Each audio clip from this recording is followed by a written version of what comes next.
Écoutez que Dieu ce soir, c'est une grâce et un privilège de pouvoir rapporter la parole de Dieu. Dès que je suis rentré, Dieu m'a donné un message à cœur. Et je pense ce soir qu'il y aura un mot pour chacun d'entre nous. Et comme je fais d'habitude, je donne un titre au message pour donner une direction. Et le titre pour ce soir, du message de ce soir, c'est la conséquence du péché. Parce que qu'on le veuille ou qu'on ne le veuille pas, à cause de la désobéissance d'Adam, il y a une conséquence. Et je ne vais pas lire la parole de Dieu, parce que sinon ce serait trop long. Mais la parole déclare dans Genèse, il est dit qu'un jour Dieu a créé les cieux et la terre. Et non seulement les cieux et la terre, mais aussi il est dit qu'à un moment donné, il a créé un jardin d'Éden. Le jardin d'Éden, quand on regarde spirituellement parlant, veut dire l'abondance de Dieu, les délices de Dieu. Et voilà que Dieu a créé l'homme. Et quand Dieu a créé l'homme, il l'a placé dans le jardin d'Éden. Et il lui a dit, regarde, mange tous les arbres qu'il y a dans le jardin, sauf celui de la connaissance du bien et du mal. Celui-ci, tu n'y toucheras pas, car le jour où tu en mangeras, tu mouriras certainement. Et voilà qu'à un moment donné, la Bible dit que Dieu a dit, il n'est pas bon que l'homme soit seul. Faisons-lui un être semblable à lui. Et voilà qu'après, nous connaissons tous l'histoire. Dieu, il a créé la femme. Et à un moment donné, je passe vite parce que ce serait trop long. Il est dit dans Genèse 3 que le serpent qui était le plus rusé des champs, il s'est infiltré dans le jardin d'Éden. Et il est venu, il a tenté la femme. Et moi je me disais, Seigneur, c'est pas normal. Pourquoi il a tenté la femme? Et après je voulais regarder à nouveau les Écritures, c'est parce que quand Dieu avait dit à Adam, vous mangerez de tous les arbres du fruit du jardin, sauf celui de la connaissance du bien et du mal, la femme encore elle n'y était pas. Donc c'est après quand l'homme il a vu la femme, il lui a dit on peut manger de tous les arbres du jardin, sauf celui de la connaissance du bien et du mal, parce que l'un l'a ordonné comme cela. Et c'est pour cela que l'ennemi il a vu une faille dans la femme. Et il s'est approché, il a dit comme cela, Dieu a-t-il réellement dit? Il a voulu mettre le doute dans le cœur de la femme, en voulant dire, est-ce que toi tu as entendu Dieu parler? Est-ce que Dieu a-t-il réellement dit qu'on ne mangerait pas? Et je passe vite, je ne vais pas m'étendre sur cette histoire. Et nous connaissons l'histoire, il est dit que la femme a regardé de loin, et sans goûter, elle a vu que l'arbre il était bon à manger. Pourtant, elle n'avait jamais goûté de la vie.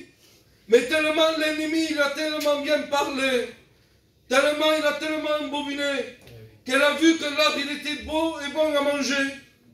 Et c'est ce que l'ennemi fait avec chacun d'entre nous. Nous connaissons l'histoire. Il est dit que l'homme et la femme, ils ont désobéi, ils ont mangé du fruit. Et la conséquence, qu'est-ce que ça a été? Dieu les a fait sortir du jardin d'Éden. Oui, Dieu les avait créés pour vivre dans une abondance. Mais à cause de la désobéissance, Dieu les a fait sortir de l'abondance de Dieu. Et un jour, il y avait deux amis. Un peu âgé dans les choses de Dieu. Et l'autre, il était plus jeune. Et ils discutaient par rapport à Adam. Et le plus jeune disait, moi, à la place d'Adam, je n'aurais pas mangé du fruit défendu. Et l'autre, qui était plus vieux, un bon message, lui a dit, non, assurément que toi aussi, tu aurais fait pareil. Et lui, têtu, il disait, non, moi, je suis sûr et certain, je n'aurais pas mangé de l'arbre défendu. Il a dit qu'un temps est passé. Et cet homme, lui, qui était un peu plus sage, il devait partir s'absenter pour un temps. Et il a appelé ce jeune homme. Il lui a dit, écoute, regarde, peux-tu venir dans ma maison? Peux-tu venir pour un temps garder ma maison? Et lui, il a dit, oui, il n'y a pas de souci, je viendrai. Le jour du départ, il est venu, cet homme, il est venu dans sa maison. Il lui a dit, écoute, tu peux aller où tu veux, toi, dans la maison. Fais-nous comme tout. La mocase Mathéo. Simplement, je te demande une seule chose.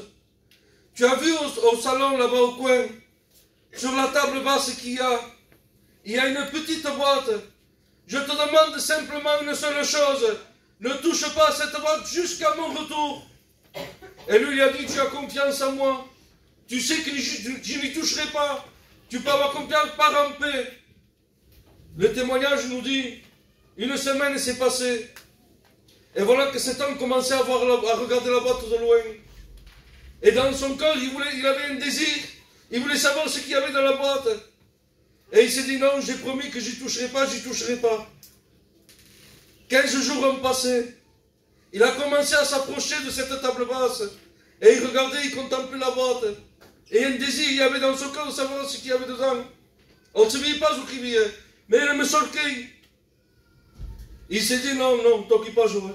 Je me promets que tu ne pas, on ne ferait pas. Une semaine encore à nouveau.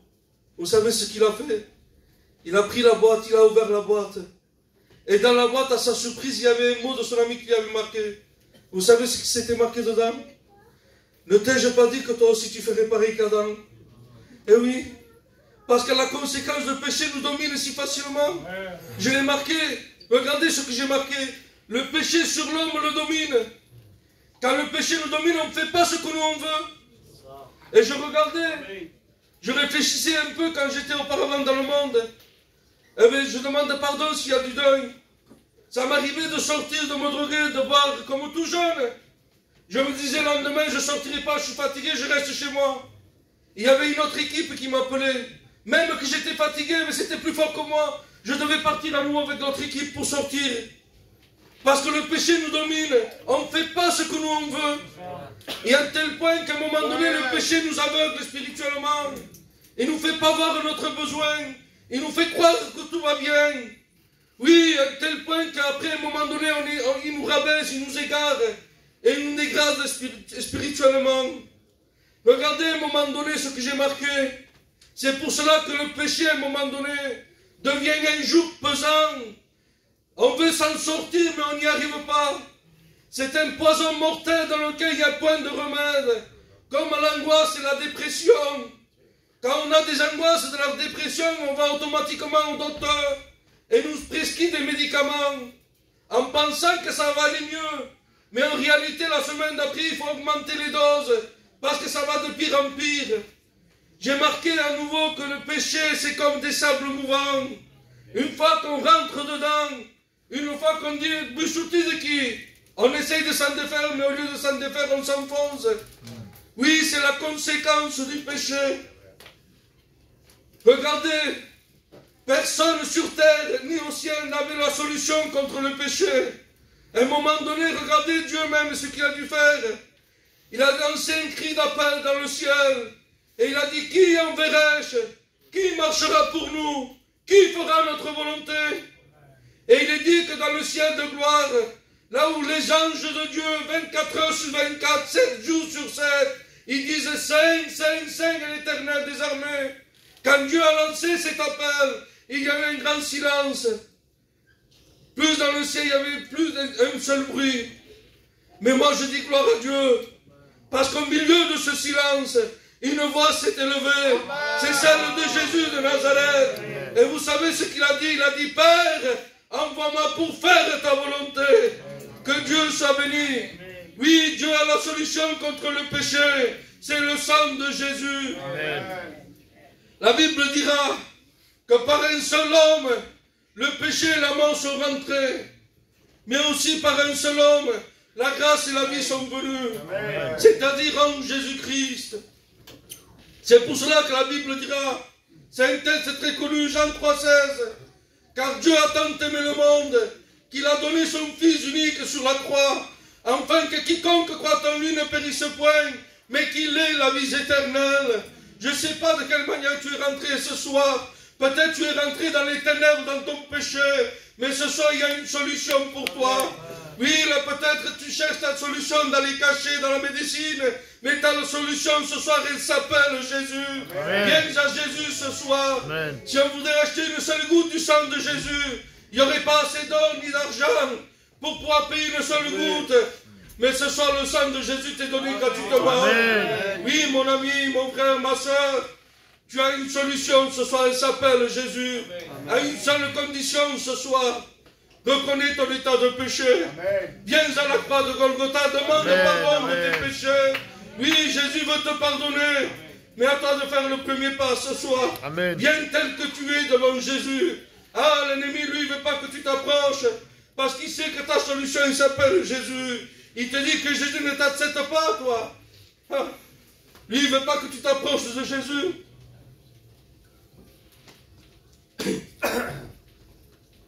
Regardez, à un moment donné, je vous explique cette histoire pour vous faire comprendre. Dans l'Ancien Testament, quand il y avait un lépreux, il était chassé loin du peuple. Et quand les gens s'approchaient, la foule s'approchait, il avait une cloche pour dire impur, impur. Parce que quand un lépreux s'approchait de la foule, on pouvait le lapider. Mais regardez, un jour, un lépreux, il s'est approché de Jésus. Mais lui, Jésus, il ne l'a pas mis dehors. Il n'a pas regardé, il ne lui a pas dit, toi tu es impur, dégage d'ici. On ne te veut pas, toi. Éloigne-toi du peuple, non. Jésus l'a accueilli. Amen. Et c'est, voilà, ce lépreux, son attitude, vous savez ce qu'elle c'était? Il s'est approché, il a dit, Seigneur, si tu le veux, tu peux me rendre pur. C'était sa manière de se repenttre de son péché. Et Jésus, quand il a vu, il a eu un regard de compassion, quand il a un regard de compassion pour toi ce soir. Et il te regarde avec un regard de compassion. Simplement une seule chose, viens, repens-toi ce soir. Amen. Reconnais ta solution en Jésus. Et Jésus pourra te purifier de ton péché. Amen. Oui, mon ami, ta solution, elle s'appelle Jésus ce soir. Amen. Regardez ce qu'il dira la Bible. Il dira qu'il a cloué sur la croix l'acte qui te condamnait. Parce que la conséquence du péché t'est condamné pour partir en enfer pour l'éternité. Mais si tu viens ce soir à la repentance, il cloue sur la croix l'acte qui te condamne. Et de toi, d'un pécheur privé de la gloire de Dieu, il peut faire de toi un sauvé ce soir. Amen. Oui, ça c'est la grâce de Dieu pour toi. Simplement reconnais réellement ton état de péché. Viens à Jésus tel que tu es, ne change rien. Simplement reconnais ton état. Et vois ta solution à la croix. Regardez à un moment donné. Si le péché était ce jour pesant, vous savez ce qu'il dira Jésus? Il dira, venez, venez vous tous. En voulant dire, il n'y a pas d'exception de personne. Venez, venez vous tous qui êtes fatigués, c'est chargé. Je vous donnerai du repos. Amen. Il dira, prenez mon joug, car mon joug est léger. Oui, ce soir, Jésus veut te donner cette paix. Ah, même lui-même, il le dira dans la parole de Dieu, il dira, je vous donne ma paix, je vous laisse ma paix. Non comme le monde donne, mais je vous donne la véritable paix. Veux-tu accepter la véritable paix ce soir? Amen. Elle s'appelle Jésus. Amen. Viens tel que tu es à la croix de Golgotha. Amen. Jésus, il a payé le prix de ton péché. Ah, si comme j'ai dit, on ne pourrait pas payer. Mais lui, il a déjà payé. Amen. La Bible dira, car le salaire du péché, c'est la mort. Mais le texte ne s'arrête pas là. Mais il dira, le don gratuit de Dieu, c'est la vie en Jésus-Christ. Oui, sans Jésus, il n'y a pas de vie, mon ami. Mais ce soir, tu peux accepter la véritable vie. Si tu es entré dans ton ténèbre, Jésus est cette lumière. Il veut venir éclairer ton foyer. Simplement, viens, reconnais ton état de péché et repens-toi réellement de ton péché. J'aimerais terminer avec cette histoire. C'est une histoire que j'aime bien. Il est dit qu'un jour, il y avait un jeune homme. Et ce jeune homme, c'était quelqu'un qui faisait les 400 coups. Tellement il était élément criard. Il avait une équipe et il braquait des banques. Et voilà qu'à un moment donné, ils ont tué des personnes. Et automatiquement, la police les a pris, ils ont mis en prison. Et quand la police a pris ce jeune homme, il a dû passer par un tribunal. Et le tribunal, le juge, il a pris, il a dit, monsieur, vous êtes condamné à la peine de mort. Et quand on est condamné à la peine de mort, on met les prisonniers dans le couloir de la mort. Et à un moment donné, avant de tuer cette personne, il demande sa dernière volonté. Et ce jeune homme, sa dernière volonté, ça a été de voir son père. Et il est dit le jour de son exécution, avant de le prendre pour le tuer, on a ramené son père, on l'a mis dans la cellule. Et ce jeune homme, quand il a vu son père rentrer, il a fondu en larmes. Il a pris son frère dans le cou, il a dit, papa, je te demande pardon.